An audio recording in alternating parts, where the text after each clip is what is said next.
Yo, what's up? It's your guy Dawson with D&D TV. I'm here along with Miss D, who's joining me by phone. We did something a while ago, Miss D, where we talked about Creflo Dollar, where he asked, not his congregation, it seems, he says he asked his donors and members around the world to donate $60 million so he could get a jet in order to go back and forth around the world to spread the gospel. Now, I guess this past Sunday, there was a leaked video of his sermon where he addressed this issue, and basically he stated that he did not ask his congregation, he only asked his donors who were in different parts of the world, and basically that if God wants him to have $65 million or $60 million or whatever of $1 billion, no one can stop him from dreaming. And I don't know. What do you think about that? I got mixed feelings about that. You want to know something? I think people need to go back and read the story of Job. Okay, first of all, God will let different things come in your life, and you can be tempted. What they say, the love of money is the root to all evil. That's what it is. I think a lot of people don't know what these pastors give back. And World Changers, as I said on the last video, I don't know all of what they give back, but I know they give back to the community. But I think what people everybody was thinking that he was asking the congregation, to break out of their bank to go get money so we can get this jet so I could fly. And he's basically saying it's going to be for the church. And I don't know, Ms. D. I'm just feeling like... It's going to be for the church? No, correction. It's going to be for him.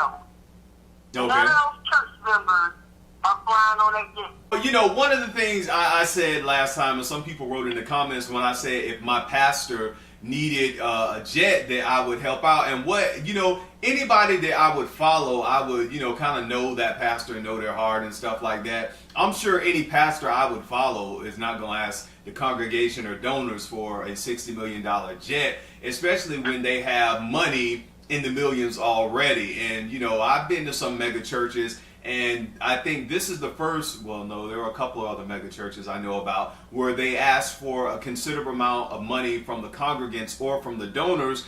But why do you think this struck such a chord with everybody? Because everybody started talking about this.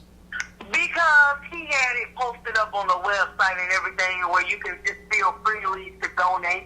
He said, it's his dream, and Jesus allows him to dream, and he's going to keep dreaming. And he says the devil is trying to discredit him. Satan is not trying to discredit you. You are discrediting yourself for being simply greedy. Greedy for money, greedy for riches, greedy for living high off the hall. But here's the thing. Ms. D, but how do we know some of the other congregants at, World Changers of Creflo Dollar's church or his donors are not rich? Because he even said that somebody wrote that check for him. I think it was somebody over in another country. So he has that jet. So, I think... The thing is, he's worth $27 billion. Why should he buy his own jet? Where Creflo Dollar is in the church is in College Park in Atlanta, and I know we think of Atlanta as big, black and cool, but there are poor sections in Atlanta and people who are still struggling and looking for work as well. And like I said, I'm not saying that World Changers does not do anything there, because I'm sure they do. A bunch of small businesses and hire people directly in the community. It's a bunch of ways he can do it where he can put money out and get money back. They are not living the way Jesus lived. They need to stop trying to hold Jesus up as their mentor. Because it's funny how Jesus was able to spread his word all over, and he didn't have a horse, a carriage, or anything that would be considered, of riches during his time. I get that, Ms. D. I get that. But what I have a problem with is, so does God, do we have to be poor to be like Jesus? That's what I'm saying. No. Because people who have that mentality, or not that mentality, but who always have that argument, they look at what the pastors have. But some of the people in the congregation, some of them have money too. Now, I'm not for people, getting your light bill and your rent to pastors and stuff. If you're in a church like that, then, you got to search your own self. But I don't believe we're put here to be poor, always struggling, always begging. And the only time we find a sense of relief is when we go to church, shout and speak in tongues, and go back next Sunday. Jesus didn't consider himself poor, struggling, or begging. You know what I mean? But pastors, and I agree with you. I do think we are put here to be successful. You know what I mean? And I think we're put here to be successful in contributing to our community, okay? You know, all these people are very charismatic is what they are. Very charismatic, okay? But, and because they are charismatic, they are able to amass, you know, a certain amount of followers. Correct. But they're really getting rich off their personality and their charisma.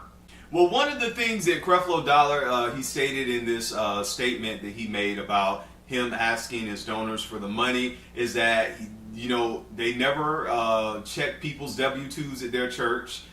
He said he never asked the people in his congregation, it was the donors, and that if you expect that he's not going to dream and not, you know, go after what he wants, you know, that, you know, basically, you know, the devil is a liar. But I think what you're saying and what so many people are saying is that it's not about you dreaming and, you know, going for what you want to go for. It's when you're using people in your congregation, not all of them, you know, but some people are struggling. And if the people who are struggling in the congregation financially with houses and stuff, is the church helping those people? I get you got donors that can write you a $65 million check.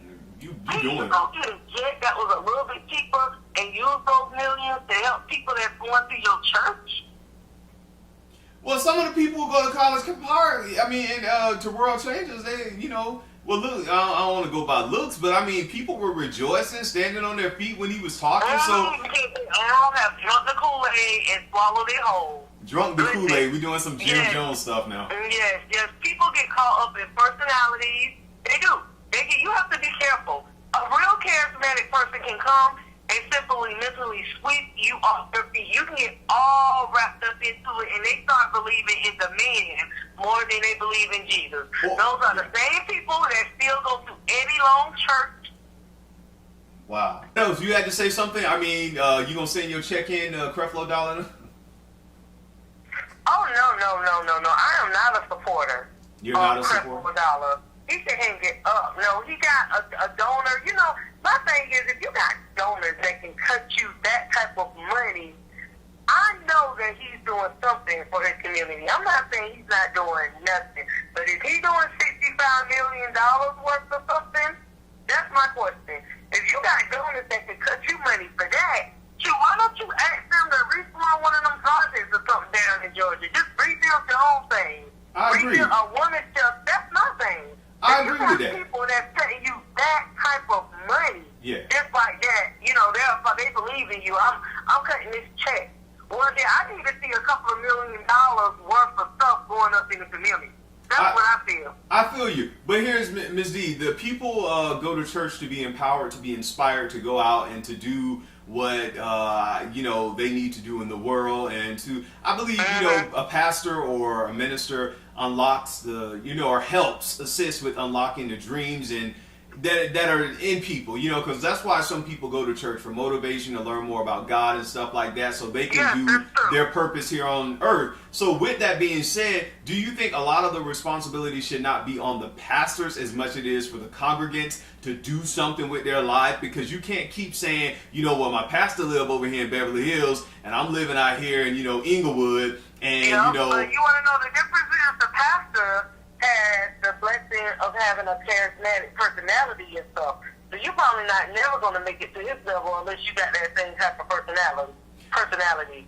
Now, you're right. I'm not knocking church. Don't get me wrong. People do go there for uplifting and inspiration and different things like that. But I do think we are in the age of an all-time high of greed with these mega pastors. I agree. Greed.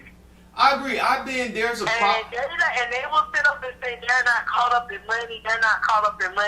But my thing is, if you're making over $100 million a year, that's enough to reform a small city. I agree with that, Ms. D. And one thing I don't like when not all, trust me, not all, but when charismatic pastors come in these churches and they tell people, you looking for a healing for this, you looking for a healing, get in this line, $500, $1,000, $2,000, God gonna heal you instantly. Now stuff like that. Sow your seed of faith. That's what they call it. Sow your seed of faith. I want a $500 seed of faith right now. $500. You know, and it's gotten so ridiculous that you even see it on Facebook. Yeah. Send this to 10 people, and your blessings are really a chain mail. Exactly. That's what I don't like that right there, because there are people who have still had diseases and still died even though they sowed that seed of faith, and I are still dealing with, you know, you're gonna get delivered from this, and they're still dealing with that some 20 years later. So my thing, like, I don't believe in hoodwinking people, you know, casting spells on people and stuff like that. But you know, it's up to the congregants, and you know, that's my take on it. Any last minute things, Miss D? Hey, you know, if Jesus is going to bless you, you ain't going to have to sow a seed of $500. Let me just tell you that. Stay out of the line. They lying to you. Okay. All right. Well, you heard it from Miss D, and I'm your guy Dawson from D&D TV. Thank you for tuning in. Y'all live a good life, a blessed life. Go after your dreams, and always do you. Until next time, take care. Say goodbye to the people, Miss D. Thanks for tuning in. Peace.